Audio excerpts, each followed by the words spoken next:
Hello everyone, this is Father the Everchosen, back in Total War Warhammer 2, bringing you another quick battle, this time pitting my high elves against the vampire counts. So we'll go through my opponent's army and then we'll come back and take a peek at mine.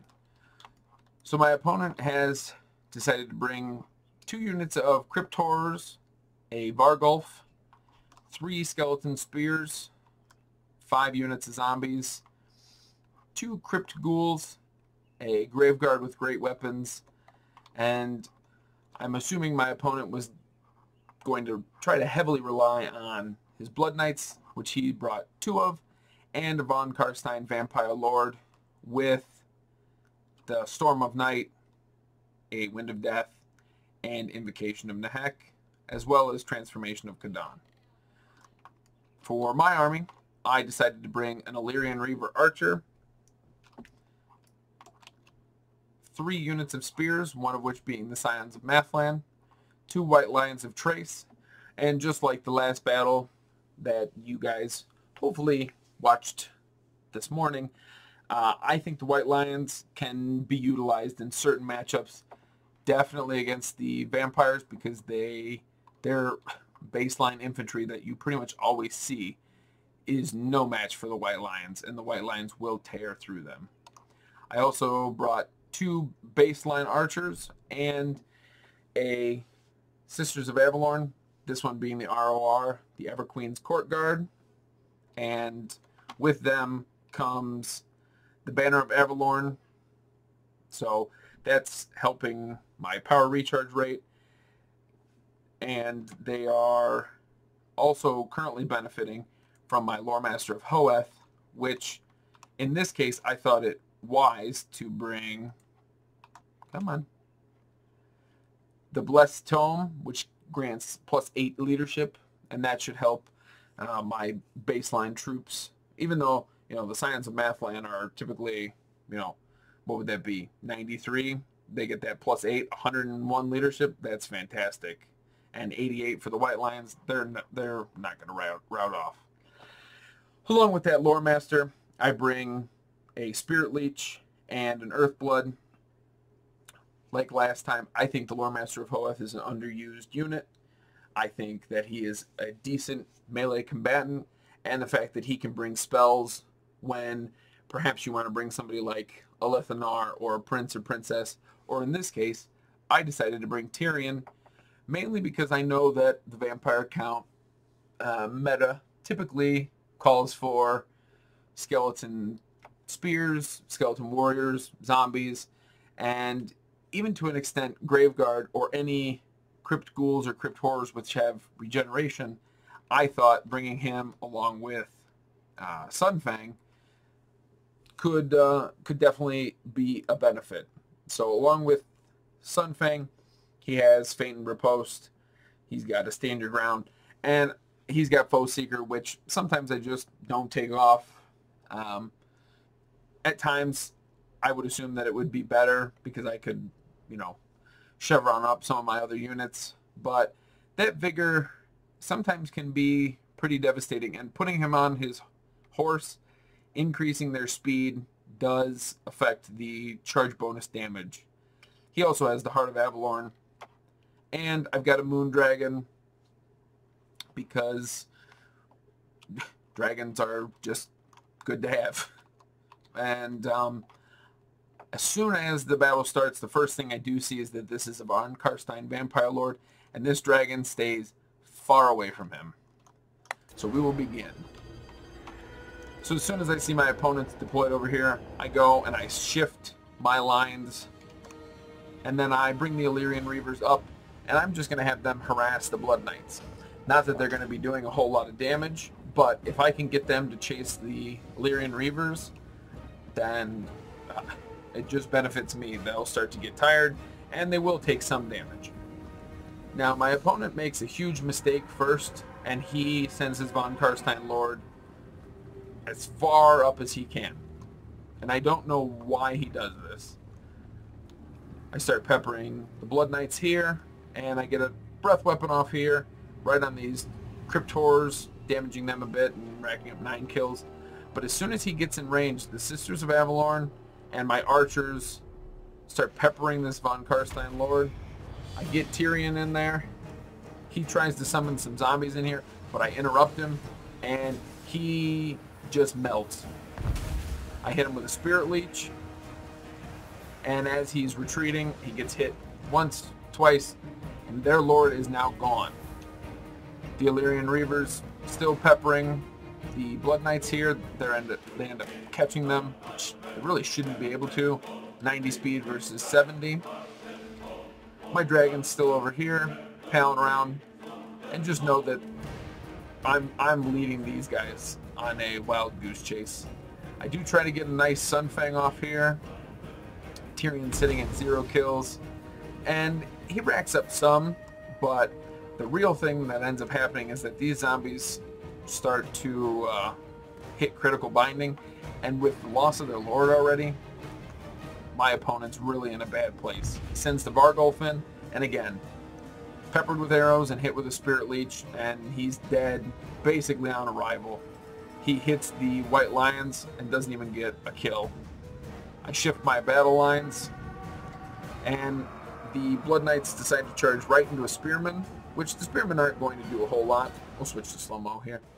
But they're going to be able to hold them in place while my Illyrian Reavers and my archers can pepper them.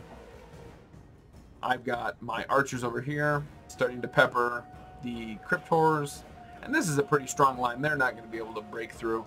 But the biggest problem that my opponent has is that my dragon is right here and just nukes them.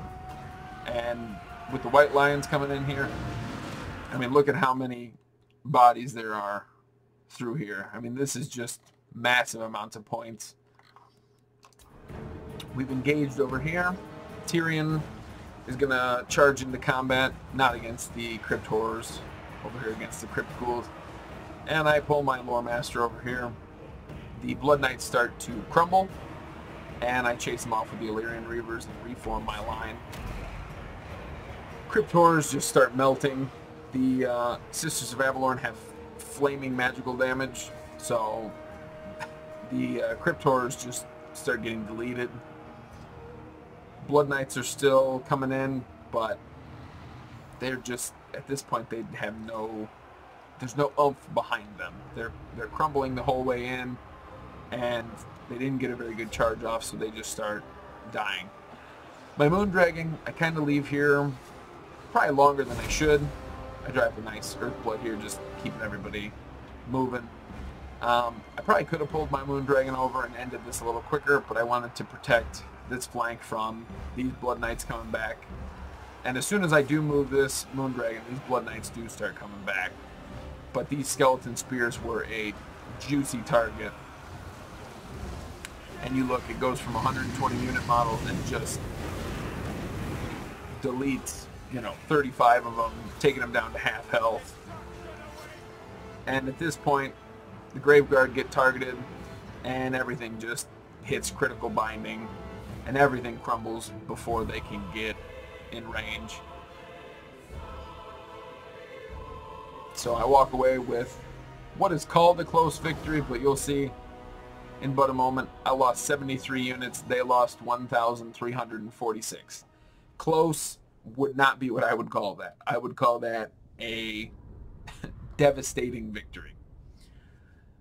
My opponent's biggest mistake, and everybody can point it out, is that they pulled their Lord up for some unknown reason. Yeah, he was trying to shut down the archers, but a zombie summon or even a skeleton warrior summon would have been deleted in, before his army got there.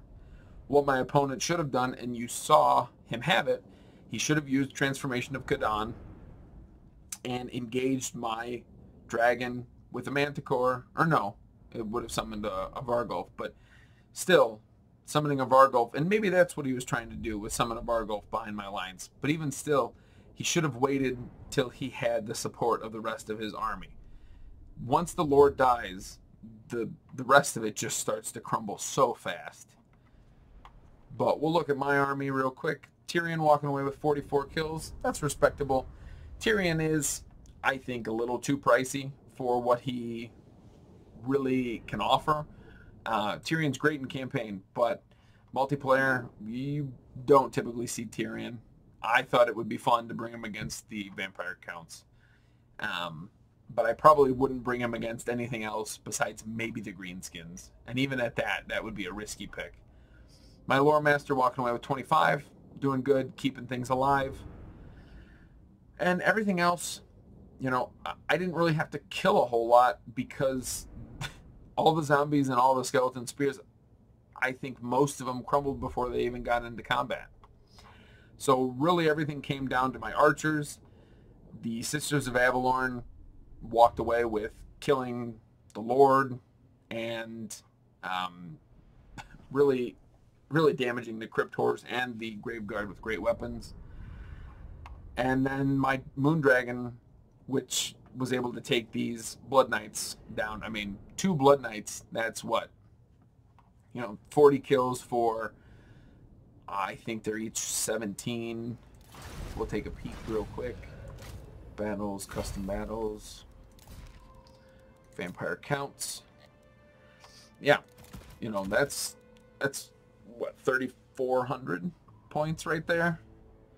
You know, plus a Vargulf, which got 0 kills. You know, right there, that's 4,800 points that between them got 40 kills. You know, and then you add in the 2 Crypt Horrors, which, you know, let's say they got up to 50. You know, that's half your money right there. Over half your money right there for 50 kills. It's just, you know, not worth it. And the Von Karstein Lord isn't crazy expensive, but, you know, he was on a horse, and that was what he had. So, I mean, he was 2,200. I mean, not an inexpensive group of units that ended up ultimately not doing anything. My opponent really, he should have waited for his army, or he should have charged his Blood Knights in and then tried to summon his Vargulf behind my lines, because maybe I would have been shooting at the Blood Knights instead of the Lord. And even if I wasn't, then maybe the Blood Knights would have been more devastating. But, I mean, getting in that close, letting me Spirit Leech him and hit him with all 3 units of archers, and then Tyrion charge in. And obviously none of his abilities were on cooldown, so I triggered Foe Seeker. High Elves. Tyrion. Yeah, I triggered Foe Seeker, bumping up his speed, and Faint Riposte, which bumped up his melee attack. You know, he was rocking with this. So that bumped up his melee attack to 99, and his speed went up 25% of 95 is like 22. That would be 21 point something. So, I mean, he slammed into him really hard. So, a good victory. I don't think it would always work, but I think even if my opponent had played smart, he just had too many trash units, and my dragon actually never dove to the ground. So even, I mean, I think he ended up using all 3 breath weapons, but he still could have charged down and taken out all of the low tier infantry that my opponent had brought. But hopefully you enjoyed that battle and the one earlier today.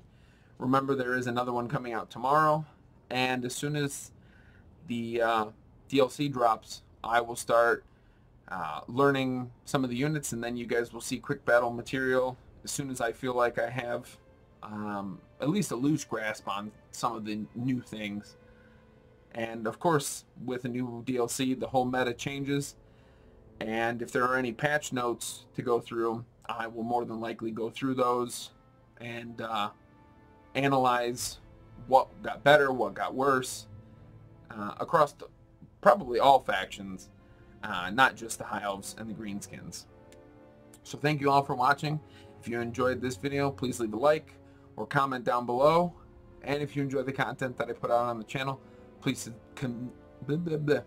consider subscribing. The more subscribers mean more comments, more likes, and better content and better conversations down in the chat. Thank you all for watching, and as always, I've been Father the Ever-Chosen.